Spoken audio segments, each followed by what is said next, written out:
আবারও স্বাগত ২১ বিজনেসের সঙ্গে আছে আমি সাদাত হাবিব সেতু। খেলাপি ঋণ আদায়ে বেক্সিমকো গ্রুপের বন্ধকি সম্পত্তি নিলামে তুলেছে জনতা ব্যাংক। এ নিয়ে বিজ্ঞপ্তি প্রকাশ করেছে ব্যাংকটি। বলা হয়েছে ৩১ অক্টোবর পর্যন্ত সুদসহ বকেয়া ঋণ আদায়ে বেক্সিমকোর বেল টাওয়ার বিক্রি করা হবে। আগ্রহী ক্রেতাদের ১০ ডিসেম্বরের মধ্যে দর প্রস্তাব জমা দিতে বলা হয়েছে। সাদাত হাবিব সেতু রিপোর্ট। রাষ্ট্রায়ত্ত জনতা ব্যাংকে বেক্সিমকো গ্রুপের মোট ঋণ রয়েছে প্রায় ২৪,০০০ কোটি টাকা। এর মধ্যে দুই প্রতিষ্ঠানের ২৫০০ কোটি টাকা খেলাপি ঋণ আদায়ে গ্রুপটির কারখানা, জমি এবং প্রধান কার্যালয় বেল টাওয়ার বিক্রির জন্য নিলাম ডেকেছে ব্যাংকটি। ব্যাংক তার যে লিগ্যাল কোর্স অফ অ্যাকশন সেই অনুযায়ী ব্যাংক প্রসিড করছে, সেটা প্রসিড করাটাই তার জন্য স্বাভাবিক। কারণ কোর্ট থেকে তার ফেভারে নিশ্চয় ডিগ্রি রায় আসছে, সুতরাং সে তো যাবে এটা এক্সিকিউশন করার জন্য, কারণ একটা টাইম লিমিট আছে, টাইমের মধ্যে তাকে প্রসিড করতে হবে। বেক্সিমকো গ্রুপের এসএস ফ্যাশন লিমিটেডের ১,১৩৩ কোটি টাকা আদায়ে প্রতিষ্ঠানটির সম্পদ নিলামে তোলার ঘোষণাও দেওয়া হয়েছে।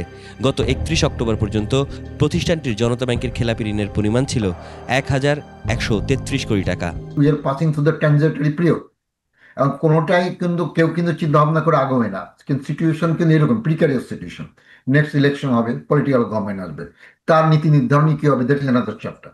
যে ঋণ নেওয়ার এগেনস্টে যে ১,০০০ কোটি টাকার যে সম্পত্তি যদি নিলামের যে প্রচেষ্টা চালিয়ে যাচ্ছে, এটা থেকে যদি সরে এসে যদি পলিসি সাপোর্টের মাধ্যম দিয়ে যদি ঋণগুলোকে আবার আপনার রেগুলারাইজ করা যায়, তাহলে অর্থনীতি বেনিফিটেড হবে। এছাড়া বেক্সিমকোর গাজীপুরে ৩,৫২৭ জমি ও কারখানা, আশুলিয়ার ১৪৬.৬৫% এবং নারায়ণগঞ্জের ৪৪৪% জমি বিক্রি করা হবে। গত ২১ নভেম্বর বেক্সিমকো গ্রুপের ৩ প্রতিষ্ঠান ইন্টারন্যাশনাল নিটওয়্যার অ্যান্ড অ্যাপেরেলস লিমিটেডের ইউনিট ১ ও ইউনিট ২ ১,৭৫৫ কোটি টাকা, আরবান ফ্যাশনসের ৭২৪ কোটি এবং অ্যাপোলো অ্যাপারেলসের ৮১৬ কোটি টাকা ঋণ আদায়ে আরেকটি নিলাম বিজ্ঞপ্তি প্রকাশ করে জনতা ব্যাংক। কোয়ালিটির জাজমেন্টাল ইস্যু, যে এটা সে বায়ার পাবে কিনা, আদৌ বায়ার পেলে সেটা প্রসিস্ট কত জেনারেট হবে, যেটা তাকে কভার আপ করতে পারবে কিনা, অথবা কনসিডারিং এ ডিস্ট্রেস সিচুয়েশন, যে তার যে ইন্টারেস্ট পার্ট আছে সেই ইন্টারেস্ট পার্টে কোনো রকম ভাবে সে কোনো ওয়েভারে যাবে কিনা। ৩০,০০০ কোটি টাকা ২০,০০০ কোটি টাকা ঋণের বিপরীতে যদি আমি ৫০০ কোটি টাকা বা ১,০০০ কোটি টাকার সম্পত্তি আমি নিলামে দিই, তাহলে দেখা যাচ্ছে যে অর্থনীতি অনেকভাবেই ক্ষতিগ্রস্ত হওয়ার সম্ভাবনা রয়েছে। এতে করে দেখা যাচ্ছে যে অর্থনীতিতে একটা কর্মসংস্থানের একটা ব্যাঘাত ঘটবে।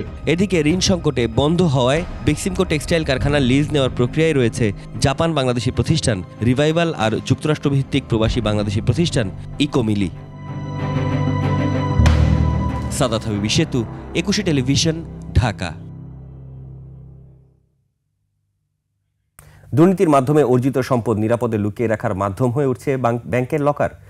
অগ্রণী ব্যাংকে শেখ হাসিনার ২টি লকারে বিপুল স্বর্ণ পাওয়ার পর এমন প্রশ্নই জনমনে ঘুরপাক খাচ্ছে। মহিমা পলি রিপোর্ট।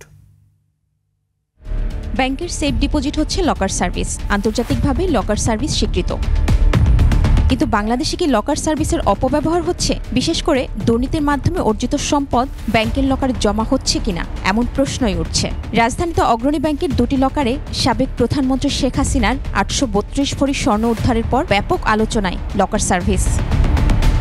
নিয়ম অনুযায়ী লকার সার্ভিসের সর্বোচ্চ গোপনীয়তা রক্ষা করা হয় এবং গচ্ছিত সম্পদ সম্পর্কে ব্যাংকেরও কেউ অবগত থাকেন না। এই সুযোগে নিয়ে থাকেন দুর্নীতিবাজরা, যেটা করেছেন শেখ হাসিনা। ধারণা করা হচ্ছে বিগত সরকারের প্রভাবশালী অনেকের সম্পদ জমা থাকতে পারে ব্যাংকের লকারে। স্বর্ণালংকার ছাড়াও বিদেশি মুদ্রার বড় মজুদ থাকতে পারে লকারে। মহিমা পলি, ডেস্ক রিপোর্ট, ২১ টেলিভিশন। মূল ব্যবসার বাইরে গ্রাহকদের নানা সেবা দিয়ে থাকে ব্যাংকগুলো, যার মধ্যে একটি লকার সার্ভিস। জানিয়ে দিচ্ছি লকারে ব্যাংকের গ্রাহকরা কি কি রাখতে পারেন। সাধারণত স্বর্ণালংকার, জমির দলিল, দানপত্র, ব্যাংকের কার্ড, পাসপোর্ট, ব্যবসা চুক্তিনামা, বিয়ের কাবিননামা বা marriage certificate, divorce paper, educational certificate, বীমা পলিসি সহ বিভিন্ন ধরনের ডকুমেন্টস ব্যাংকের লকারে রাখা যায়। ব্যাংকগুলোর ছোট, মাঝারি এবং বড় ৩ আকারের লকারে ভাড়া দেয়। ব্যাংক ভেদে ভাড়ার পার্থক্য রয়েছে। রাষ্ট্রায়ত্ত সোনালী ব্যাংক একটি ছোট আকারের লকারের বার্ষিক ফি নেয় ২৫০০ টাকা। একইভাবে মিডিয়ার তথা মাঝারি আকারের লকারের ফি ৩,০০০ টাকা, আর লার্জ বা বড় আকারের রেগুলার লকারের সোনালী ব্যাংকের গ্রাহকদের কাছ থেকে জন্য আদায় করা হয় 4,000 টাকা। তবে লকার প্রতি সিকিউরিটি ডিপোজিট হিসেবে ফেরতযোগ্য 5,000 টাকা জমা নেয় সোনালী ব্যাংক। এসব ফির উপর 15% ভ্যাট দিতে হয়। বেসরকারি ব্যাংকের লকারের চার্জ তুলনামূলকভাবে বেশি।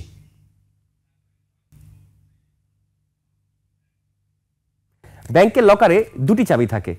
লকার খোলা বা বন্ধ করতে দুটি চাবি ব্যবহার করতে হয়। ব্যাংকের নির্ধারিত কর্মকর্তাদের কাছ থেকে থাকা চাবি মাস্টার কি হিসেবে পরিচিত। প্রতি লকার খোলার সময় প্রথমে এই মাস্টার কি দিয়ে ঘোরাতে হয়। এরপর গ্রাহক নিজে চাবি দিয়ে লকার খোলেন। প্রতিবার প্রবেশ ও বের হওয়ার সময় একটি রেজিস্টারে সেটি লিখে রাখতে হয়। সংরক্ষিত সম্পদের জন্য নিজের পছন্দের যে কোনো ব্যক্তি নমিনি করে যেতে পারেন গ্রাহক। যৌথভাবেও লকার ভাড়া নেওয়ার সুযোগ দেয় কোনো কোনো ব্যাংক। ব্যাংকের সব শাখায় লকার সার্ভিস থাকে না।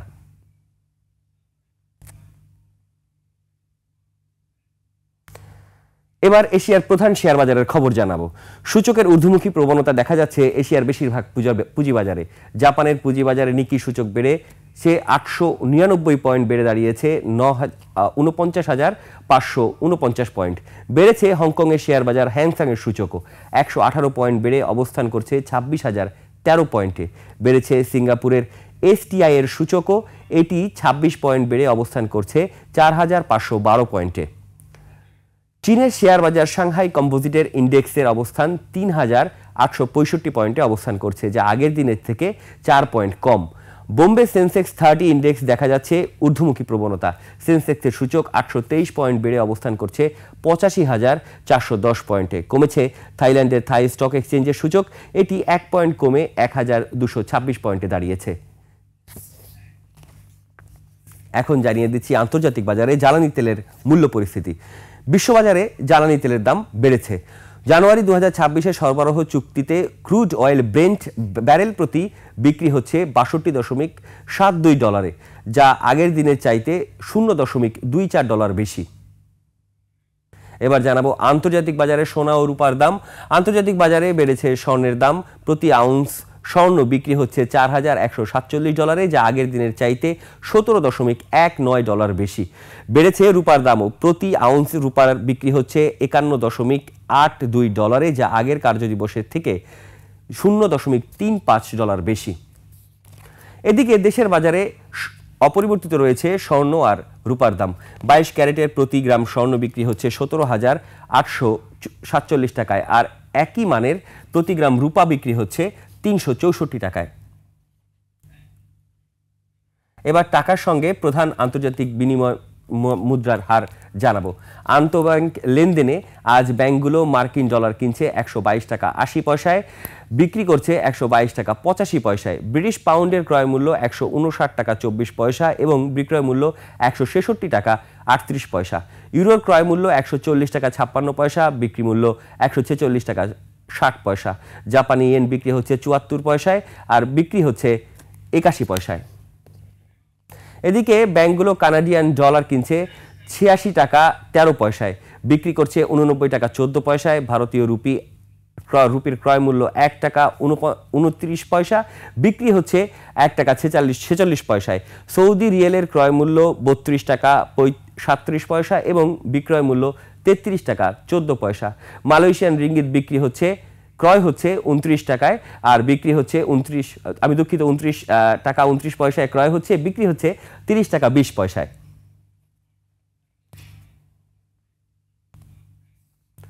দর্শক, এর সঙ্গেই শেষ করছি আজকের 21শে বিজনেস। আগামীকাল দুপুর 1টায় আবারও ফিরে আসবো 21শে বিজনেস সব আয়োজন নিয়ে।